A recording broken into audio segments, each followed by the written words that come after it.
Assalamualaikum warahmatullahi wabarakatuh. Perkenalkan, nama saya Ari Zulhaq dan rekan saya Mbak Amanda Putri Sania dari kelompok 5.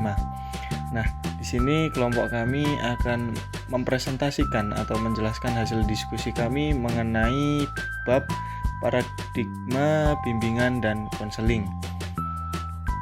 Baik, yang pertama yaitu mengenai hakikat dan urgensi dari bimbingan dan konseling. Pada dasarnya, pemikiran penyelenggaraan bimbingan dan konseling di sekolah maupun di madrasah bukan semata-mata terletak dari ada atau tidaknya landasan perundang-undangan atau ketentuan dari atasan. Namun, yang lebih penting yaitu upaya dalam rangka menyangkut atau memfasilitasi peserta didik yang selanjutnya disebut konseling. Nah, ini mampu mengembangkan dari potensi peserta didik itu sendiri untuk mencapai tugas-tugas perkembangannya, baik fisik, emosi, intelektual, spiritual, dan sebagainya. Nah, konseli sebagai individu yang sedang berada dalam proses berkembang atau menjadi on becoming, yaitu berkembang ke arah kematangan atau kemandirian. Untuk mencapai kematangan tersebut, konseli memerlukan bimbingan dari mereka yang berpengalaman. Karena mereka itu masih kurang pemahaman atau wawasan, jadi mereka memerlukan bimbingan dari lingkungannya, juga pengalaman dan untuk menentukan arah kehidupannya. Nah, di samping itu terdapat suatu keniscayaan bahwa proses perkembangan konseli tidak selalu berlangsung secara mulus atau bebas dari masalah seperti itu. Dengan kata lain, perkembangan konseli itu selalu berjalan dalam alur yang linier, lurus atau searah dengan potensinya. Jadi harapan yang dianut, nilai-nilai yang dianut itu berjalan lurus.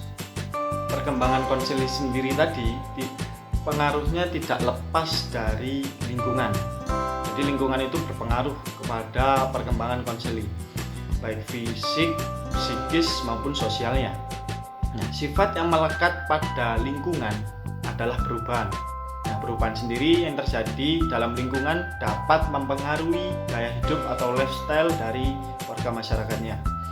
Apabila perubahan yang terjadi itu sulit diprediksi atau di luar jangkauan kemampuan, maka akan melahirkan kesenjangan perkembangan yang perilaku konseli seperti terjadi stagnansi atau ngestak berdiam, perkembangannya terhambat, terhenti.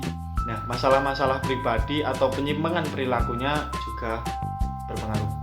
Nah, perubahan lingkungan yang diduga mempengaruhi gaya hidup dan kesenjangan perkembangan tersebut diantaranya tumbuh karena jumlah penduduk yang cepat, pertumbuhan kota-kota, kesenjangan tingkat sosial ekonomi di masyarakat, revolusi teknologi informasi, pergeseran fungsi atau struktur keluarga, dan perubahan struktur masyarakat dari agraris ke industri. Nah, iklim lingkungan kehidupan masyarakat yang kurang sehat juga sangat mempengaruhi. Saya kasih contoh seperti maraknya tayangan pornografi di televisi atau VCD yang seharusnya itu tidak layak ditonton untuk anak-anak usia dini karena mereka belum sampai tarafnya sampai seperti itu.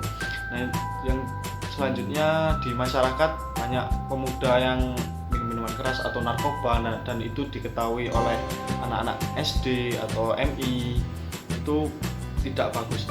Yang selanjutnya ada ketidakharmonisan dari keluarganya, itu juga sangat mempengaruhi.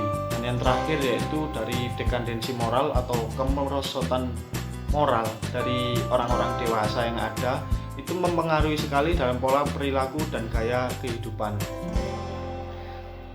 anak-anak yang cenderung menyimpang dari kaidah-kaidah moral, baik itu akhlaknya, seperti mereka melihat pemuda ini kok boleh nakal seperti ini, kok boleh seperti ini. Jadi anak-anak yang ada peraturan dilanggar. Contohnya saja ada pelanggaran pada tata tertib di sekolah seperti berkelahi, tawuran, minum minuman keras, pakai obat-obatan terlarang. Nah, seperti itu. Sebenarnya kalau pengaruh dari lingkungannya ikut menjaga, itu pasti anak-anak juga perkembangannya akan ikut baik, tidak terganggu, tidak terhambat, tidak stun seperti itu.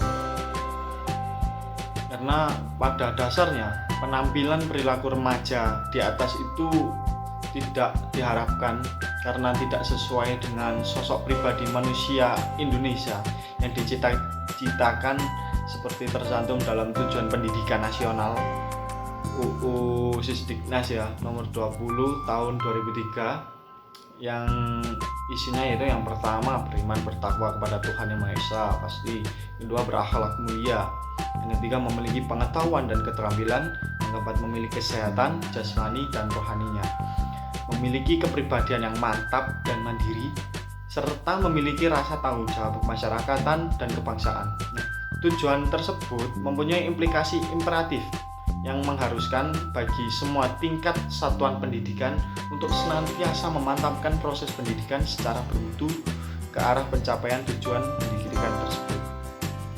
Nah, untuk mengurangi upayanya dalam rangka menangkal dan mencegah perilaku-perilaku yang tidak diharapkan seperti di atas yang saya contohkan tadi, kita bisa mengembangkan potensi konseli tadi dan memfasilitasinya seperti yang terprogram, ada sistematikanya untuk mencapai standar kompetensi kemandiriannya.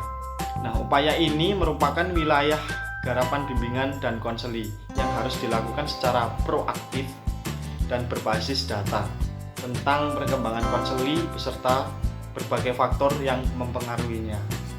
Dengan demikian, pendidikan yang bermutu, efektif, ideal adalah mengintegrasikan 3 bidang kegiatan utama secara sinergi, yaitu administratif dan kepemimpinan, yang kedua instruksional dan kurikulernya, dan yang terakhir yaitu bidang bimbingan dan konseli itu sendiri. Nah, pendidikan yang hanya melaksanakan bidang administratif dan instruksional dengan mengabaikan bidang bimbingan dan konseli hanya akan menghasilkan konseli yang pintar dan terampil dalam aspek akademiknya saja, tetapi kurang dalam memiliki kemampuan untuk kematangan dalam aspek kepribadian.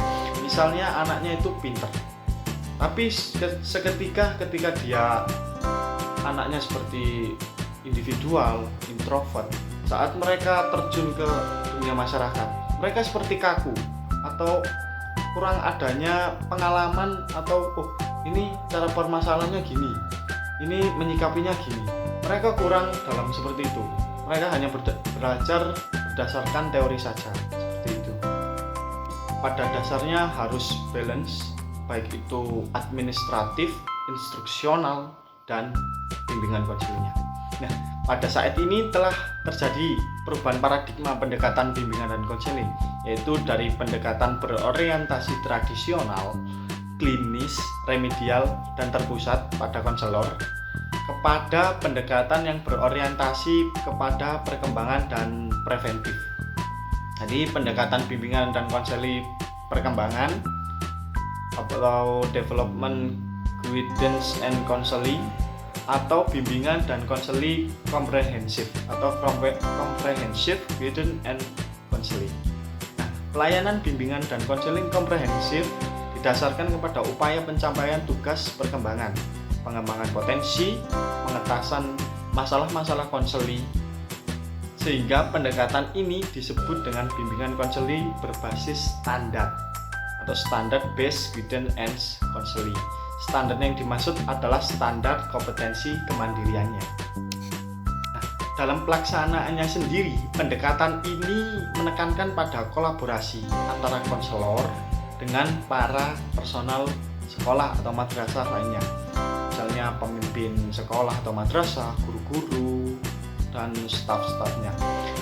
Orang tua juga dan pihak-pihak terkait lainnya, misalnya saja instansi pemerintahan yang ada, para ahli, psikolog, dan dokter yang berkecimpung di bidang tersebut. Nah, pendekatan ini terintegrasi dengan proses pendidikan di sekolah atau madrasah secara keseluruhan dalam upaya membantu para konseli agar dapat mengembangkan atau mewujudkan potensi dirinya secara penuh, baik menyangkut aspek pribadi, sosial, belajar, atau akademik maupun karirnya ke depannya.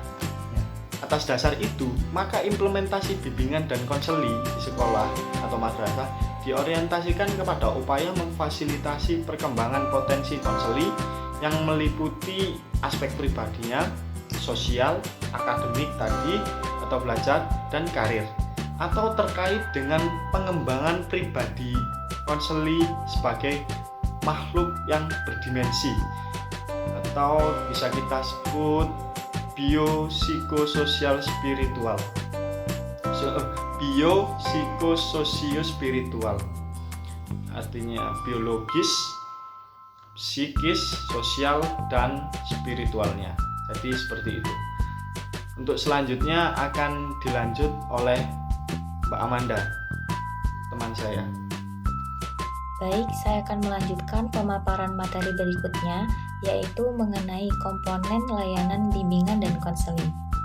Yang pertama ada layanan dasar, di mana layanan dasar ini merupakan suatu proses pemberian bantuan kepada seluruh konseli untuk meningkatkan tujuan-tujuan perkembangannya secara optimal melalui kegiatan terstruktur secara berkelompok. Dalam layanan dasar ini, kegiatan-kegiatan yang bisa diterapkan diantaranya asesmen kebutuhan. Asesmen kebutuhan merupakan suatu proses untuk menentukan sesuatu yang dibutuhkan dan berguna dalam mencapai tujuan yang telah ditetapkan. Kedua, ada kebutuhan klaksikal, di mana kebutuhan klaksikal merupakan suatu proses pemberian bantuan kepada sejumlah peserta didik dalam suatu kelas. Materi yang dapat diterapkan dalam kegiatan layanan dasar ini bisa diperoleh melalui berbagai sumber seperti buku, majalah, atau koran. Nah, materi ini dapat berupa pengembangan prestasi siswa, kemampuan untuk mengatasi suatu masalah, dan juga kemampuan dalam mengambil suatu keputusan.